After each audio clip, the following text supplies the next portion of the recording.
Hello friends, welcome back to my YouTube channel concept nursing classes. आज की class में RRB nursing superintendent special next practice test solve करने जा रहे हैं। Question number 1, where is antecubital fossa located? Antecubital fossa कहाँ स्थित होता है? Option A, a depression in the bend of the knee. Option B, a depression in the skull. Option C, a depression in the bend of the elbow. Option D, none of the above. तो यहाँ पर जो correct answer होगा, antecubital fossa कहाँ स्थित होता है? तो ये स्थित होता है a depression in the bend of the elbow. So the correct answer is option C. इस फिगर के माध्यम से हम लोग समझ सकते हैं कि एंटी क्यूबिटल फोसा कहाँ स्थित होता है। तो देखेंगे सबसे पहले अपर आर्म में ब्रैकियल आर्टरी यहाँ से आती है, ये बाइसेप्स मसल्स हैं। यहाँ से ये रेडियल नर्व निकली है, मीडियन नर्व है। इसके आगे अल्नर आर्टरी है, मीडियल लेटरल ये भाग होगा इसके। तो यहाँ पर जो एंटी क्यूबिटल फोसा यहाँ पर ये स्थित होता है बीच में, इसलिए सी ऑप्शन है depression in the bend of the elbow सही आंसर होगा। Next question,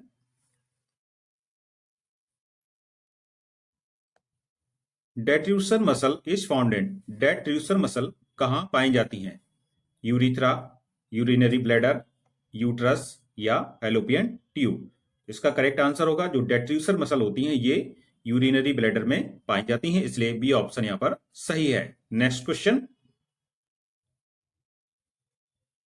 how does heat therapy work in managing pain? दर्द प्रबंधन में हीट थेरेपी किस प्रकार कार्य करती है? Option A, it increases the blood flow to the injured area. Option B, it tightens the injured area. Option C, it constricts the muscles. Option D, it narrows blood vessels around the injured area. यहाँ पर बात हो रही है heat therapy की। जैसे आप लोगों ने कभी कभी सुना होगा कि पानी गर्म गर्म पानी से सिकाई करना है, तो गर्म पानी से सिकाई करने का यही एक प्रकार की हीट थेरेपी होती है। तो इसमें होता क्या है कि जो भी चोटिल भाग है जहां पर आपको चोट लगी है उस एरिया में ब्लड फ्लो को बढ़ाया जाता है, इसलिए ए ऑप्शन यहां पर सही हो जाएगा। It increases the blood flow to the injured area. Next question की ओर चलेंगे।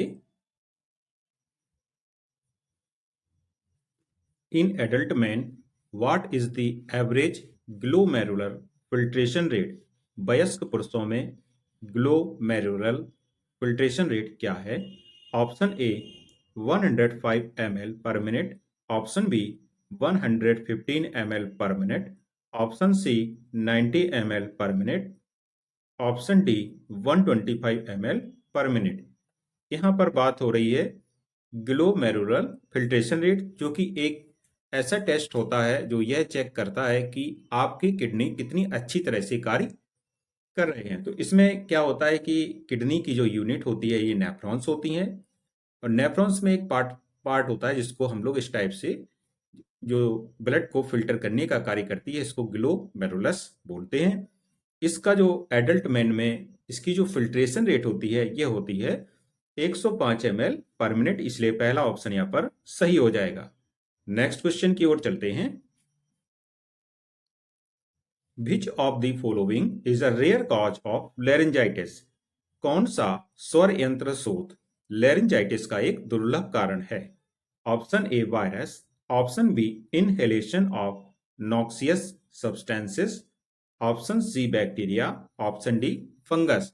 स्वरयंत्र या लेरिंजाइटिस जिसको बोला जाता है, इसका जो रेयर कॉज होता है ये है फंगस, क्योंकि बैक्टीरिया अक्सर ये लेरिंजाइटिस वायरस से हो सकता है, नॉक्सियस सब्सटेंस से हो सकता है और बैक्टीरिया से नॉर्मली होता है, लेकिन बहुत ही रेयर केस में कभी कभी फंगस से भी हो सकता है, इसलिए यहां पर यही आंसर सत्य है। नेक्स्ट क्वेश्चन की ओर चलते हैं। Next question, which of the following is not an paranasal sinus? इनमें से कौन सा ऐसा ऑप्शन है जो पैरानेजल साइनस नहीं है? Option A, sigmoid. Option B, ethmoid. Option C, maxillary. Option D, sphenoid. Correct answer is option A sigmoid. Next question. Occurrence of an allergic disease caused due to breathing in a fungal pellet laden dirty environment is option A pigeon lung, option B pigeon chest, option C farmer's lung, option D fisher's lung. इनमें से आपको बताना है कि जो allergic disease होती है जो फंगल पैलेट्स के डर्टी फंगल पैलेट्स के कारण होती है कौन सी है। तो करेक्ट आंसर होगा option C farmer's lung. Next question.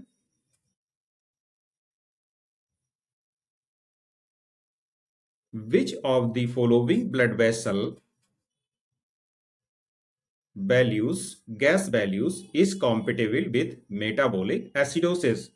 Option A pH 7.35, option B bicarbonate 15 millimole per litre, option C CO 48 mmHg, PaO 90%। Correct answer होगा option B bicarbonate 15 millimole per litre.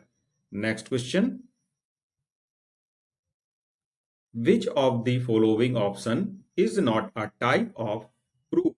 इनमें से कौन सा ऐसा विकल्प है जो क्रूप का एक प्रकार नहीं है? Option A croup with stridor, option B bacterial croup, option C viral croup, option D spasmodic croup. तो इसका जो करेक्ट आंसर होगा, जो क्रूप का उदाहरण नहीं है, एग्जाम्पल नहीं है, ये होता है bacterial croup. Option B is correct. Next question की ओर चलेंगे। Expanded program fill in the blank है यहां पर। Is a type of infectious disease which occurs in humans which is transmitted by milk.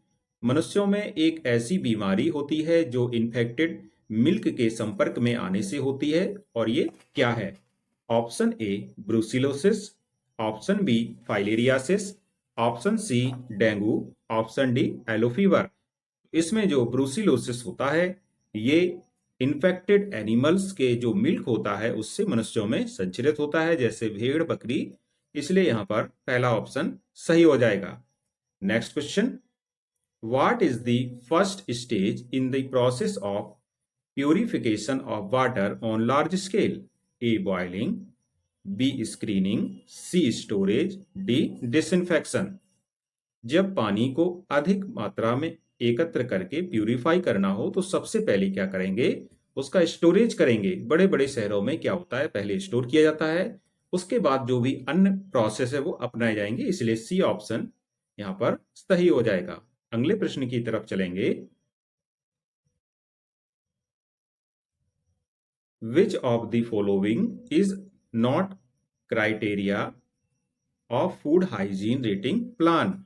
Option 1 storing of food, option 2 handling of food, quality of food या preparing of food. इनमें से कौन सा ऐसा option है जो फूड हाइजीन रेटिंग योजना से संबंधित नहीं है? यह है option C quality of food. So the correct answer is option C. Next question. Except all the remaining are the rules of learning. इनमें से चार ऑप्शन है, एक ऑप्शन रूल्स ऑफ लर्निंग नहीं है, वो आपको बताना है। Option A law of readiness, option B law of effect, option C law of exercise, option D law of procrastination. Option D इसका बिल्कुल सही है। शेष यहां पर जो नियम है ये सभी अधिगम के हैं, इसको छोड़कर law of procrastination. Next question की ओर चलते हैं। In which year was the expanded programme of immunization initiated in India? Bharat में टीकाकरण पर विस्तारित कार्यक्रम किस वर्ष शुरू किया गया था? Option A 1985, option B 1978, option C 1995, option D 1968। तो करेक्ट आंसर होगा भारत में टीकाकरण पर जो विस्तारित कार्यक्रम है ये 1978 में शुरू किया गया था। Next question. What is the combination of pentavalent vaccine? Pentavalent vaccine का जो कॉम्बिनेशन है इनमें से वो क्या है? Option A DPT plus hepatitis B plus polio plus hepatitis B. Option B DPT hep B measles hep B, DPT hep B rotavirus. Option D है DPT hep B and Hib. तो इनमें से जो पेंटावेलेंट की जब बात होती है तो इसमें से तीन का, इसमें से जो ऑप्शन डी है ये सही हो जाएगा। डीपीटी, हैप्पी और हेव, ये 5 वैक्सीन पेंटावेलेंट में सम्मिलित होती हैं। नेक्स्ट क्वेश्चन की ओर चलेंगे। ब्रेन एवं स्पाइनल कॉर्ड के ऊपर पाई जाने वाली परतों को क्या कहते हैं? Option A meninges, option B dura mater, option C arachnoid, option D pia mater. Correct answer होगा ऑप्शन ए। ब्रेन और स्पाइनल कॉर्ड के ऊपर जो परतें पाई जाती हैं उनको मेनिंजिस बोला जाता है और इनका काम होता है ब्रेन और स्पाइनल कॉर्ड को सुरक्षा प्रदान करना, जो कि 3 परतों से बनी होती है। सबसे जो इनर लेयर होती है इसको पायामेटर बोलते हैं, जो सबसे सॉफ्ट होती है, और बीच की सीएसएफ से भरी हुई होती है जिसको कि एरेक्नॉइड बोलते हैं, और बाहर की ओर जो परत पाई जाती है उसको ड्यूरामेटर कहा जाता है। तो इस प्रकार से डीएपी आपको याद रखना है, डीएपी ड्यूरामेटर एरेक्नॉइड पायामेटर। बाहर सबसे ड्यूरामेटर होगी जो सबसे ड्यूरेबल होगी, कठोर होगी, बीच की एरेक्नॉइड होगी और सबसे लास्ट की पायामेटर होती है। Next question. ब्लड एवं टिश्यूज के बीच गैसों का आदान प्रदान किसके द्वारा होता है? ऑप्शन ए एल्वियोलाई द्वारा, ऑप्शन बी ट्रैकिया द्वारा, ऑप्शन सी कैरिना द्वारा, ऑप्शन डी नॉस्ट्रिल्स द्वारा। तो जब भी फेफड़ों में गैसों के आदान प्रदान की बात होती है, मीन्स CO2 को बाहर आना है और ऑक्सीजन को अंदर शरीर में जाना है, तो ये अंगूर के समान जो संरचनाएं पाई जाती हैं लंग्स में, इनको एल्वियोलाई कहते हैं। इनका काम होता है गैसों का आदान प्रदान करना, इसलिए पहला ऑप्शन यहाँ पर सही होगा। अगला क्वेश्चन देखते हैं। बड़ी आंत की लंबाई लगभग कितने मीटर होती है? Option A 1.5 metre, option B 7 metre, option C 5 metre, option D 3 metre. तो यहाँ पर बड़ी आंत की लंबाई आपसे पूछा गया है तो ये होती है 1.5 मीटर, जिसको कि 1.5 मीटर बोलेंगे, इसलिए correct answer is option A.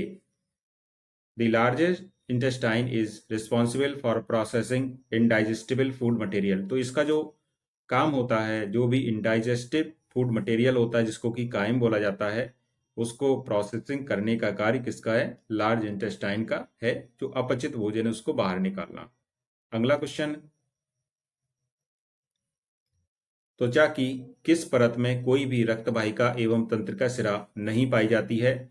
Option A epidermis, option B dermis, option C endodermis, option D keratin. तो जब बात होती है स्किन की, तो स्किन में 3 लेयर्स होती हैं। ऊपर की जो लेयर है उसको एपिडर्मिस बोलते हैं, बीच को डर्मिस और तीसरे वाली को, लास्ट को एंडोडर्मिस बोलते हैं। अब यहाँ पर जो एपिडर्मिस है इसमें कोई भी ब्लड वेसल और नर्व एंडिंग्स नहीं पाई जाती हैं, जबकि इसमें डर्मिस में पाई जाती हैं, तो इसलिए इसका ऑप्शन ए सही हो जाएगा। Next question.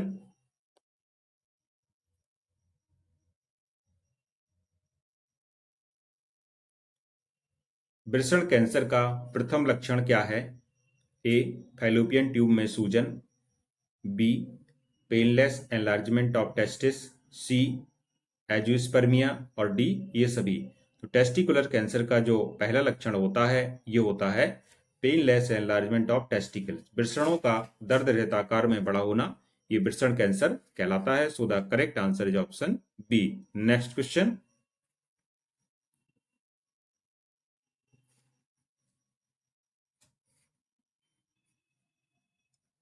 मेनिंजाइटिस के क्लासिक लक्षण है। What are the classic symptoms of meningitis? Option A गर्दन में अकड़न, option B severe headache, option C fever, option D ये सभी। तो मेनिंजाइटिस के जो क्लासिक सिम्टम्स होते हैं ये सभी हैं। स्टिफनेस है नेक में, सीवियर हेडेक है और फीवर है, ये सभी मेनिंजाइटिस के क्लासिकल सिम्टम्स हैं। सो the correct answer is option D. अगला क्वेश्चन देखते हैं। The vital haemorrhagic disease caused by virus and transmitted by infected mosquito bite। Virus के कारण होने वाली और संक्रमित मच्छर के काटने से फैलने वाली महत्वपूर्ण रक्तस्रावी बीमारी है। Option A typhus, option B yellow fever, option C plague, option D filariasis. Correct answer होगा यहाँ पर जो प्लेग होता है, सॉरी येलो फीवर या पीला बुखार है, ये एडिज मच्छर के काटने से होने वाली बीमारी है और हेमोरेजिक होती है। जितनी भी बीमारियां लगभग एडिज मच्छर से होती हैं वो सभी हेमोरेजिक होती हैं, रक्तस्रावी होती हैं। यहाँ भी ये पीला बुखार है, ये भी एक रक्तस्रावी बीमारी, इसलिए बी ऑप्शन सही हो जाएगा। Next question.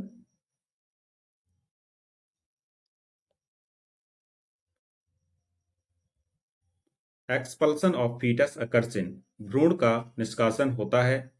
Option A second stage of labour, option B, sorry इसमें और भी ऑप्शन नहीं दिए गए हैं तो इस क्वेश्चन को यहीं पर छोड़ते हैं। अगला क्वेश्चन की ओर चलेंगे। घाव भरने में सहायक विटामिन कौन सा है? विटामिन, यहाँ से जो क्वेश्चंस दिए गए हैं ये वन वर्ड में, यहाँ पे इनको इंपोर्टेंट क्वेश्चन है, इनको देखेंगे। घाव भरने में सहायक विटामिन कौन सी है? तो जो घाव भरने में सहायक विटामिन होती है ये होती है विटामिन सी, जिसे नॉर्मली केमिकल नेम इसका होता है एस्कॉर्बिक एसिड। ये घाव भरने में प्रमुख भाग लेती है। विटामिन सी का प्रमुख कार्य संयोजी ऊतक में सबसे महत्वपूर्ण प्रोटीन कोलेजन के संश्लेषण में सहायता करना है। घावों के बेहतर उपचार के लिए फूलगोभी, गाजर, ब्रोकली, शिमला मिर्च, आलू, पत्ता गोभी, ब्रुसेल्स स्प्राउट्स जैसी सब्जियों को आहार में शामिल करना चाहिए, जिससे कि जो भी घाव हैं वो जल्दी भर सकें। Next question. घाव भरने में सहायक खाद्य पदार्थ क्या होता है? तो घाव भरने में जैसे विटामिन सी आवश्यक है उसी प्रकार से प्रोटीन भी घाव भरने में आवश्यक होता है, इसलिए यहाँ पर करेक्ट आंसर है प्रोटीन। Next question. हाइपोग्लाइसीमिया का क्या अर्थ होता है? तो हाइपो मीन्स होता है कम और ग्लाइसीमिया मीन्स होता है ब्लड में शुगर की मात्रा। तो इस प्रकार से ब्लड में ग्लूकोज की मात्रा का कम होना ये हाइपोग्लाइसीमिया कहलाता है, इसलिए ये ऑप्शन यहाँ पर सही हो जाएगा। Next question. शरीर में किसकी कमी से हाइपोग्लाइसीमिया की स्थिति बनती है? तो किसकी कमी से बनती है? ये बनती है इंसुलिन की कमी से, क्योंकि इंसुलिन क्या करता है ग्लूकोज को ग्लाइकोजन में कन्वर्ट कर देगा। तो इस प्रकार से जब अधिक मात्रा में इंसुलिन स्रावित हो जाए तो ये हाइपोग्लाइसीमिया की स्थिति बन जाती है। Next question. हॉस्पिटल से प्राप्त होने वाला इन्फेक्शन क्या कहलाता है? हॉस्पिटल से प्राप्त होने वाला जो इन्फेक्शन है इसको नोजोकोमियल इन्फेक्शन कहते हैं। नेक्स्ट क्वेश्चन की ओर चलेंगे। अस्पताल से होने वाला सामान्य इन्फेक्शन नोजोकोमियल इन्फेक्शन होता है, ये तो अभी ऊपर ही आप लोगों ने पढ़ा था, लेकिन यहाँ पर ऐसा कोई ऑप्शन नहीं है तो देखेंगे इसका आंसर क्या होगा। अस्पताल से होने वाला सबसे सामान्य इन्फेक्शन होता है RTI means respiratory tract infection, B UTI means urinary tract infection, C URTI means upper respiratory tract infection, D यूआरटीआई।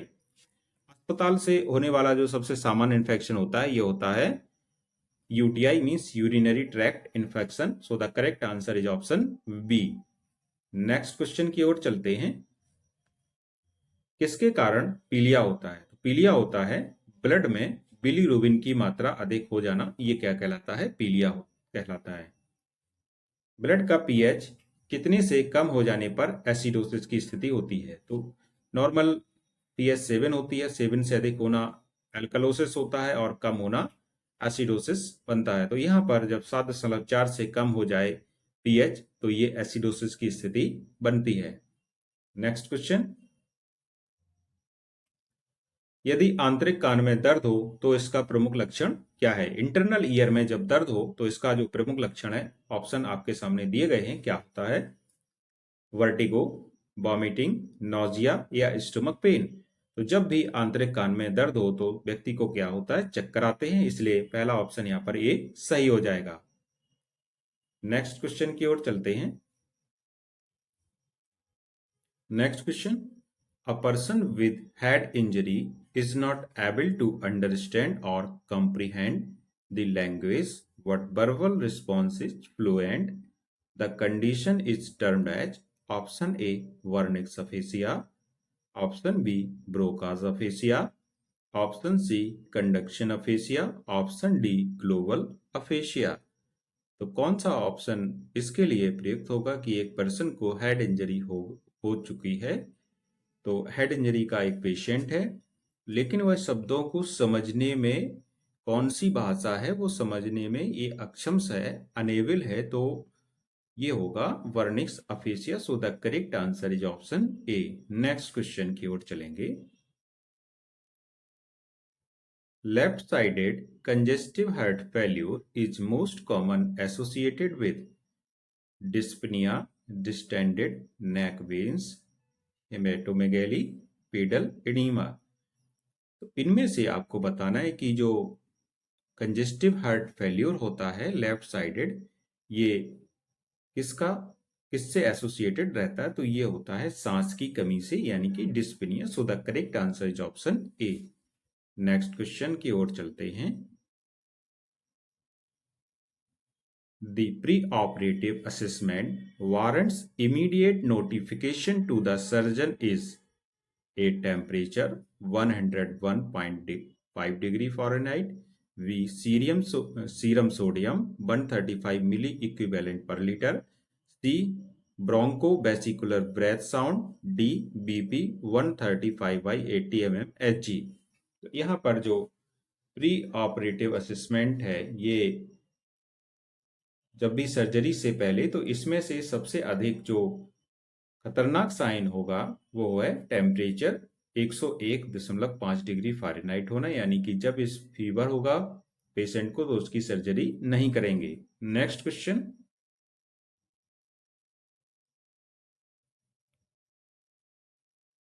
Rabies is also known as, rabies को किस नाम से जाना जाता है। A claustrophobia, B acrophobia, C aerophobia, D hydrophobia. Rabies को जाना जाता है हाइड्रोफोबिया से। Next question, is the study of the human population, मानव जनसंख्या का अध्ययन कहलाता है। A fertility, B democratization, C democracy, D demography. तो study of human population is demography. Next question, is the movement of a person or persons from one social status to another, social norms, social class, social stratification या social mobility।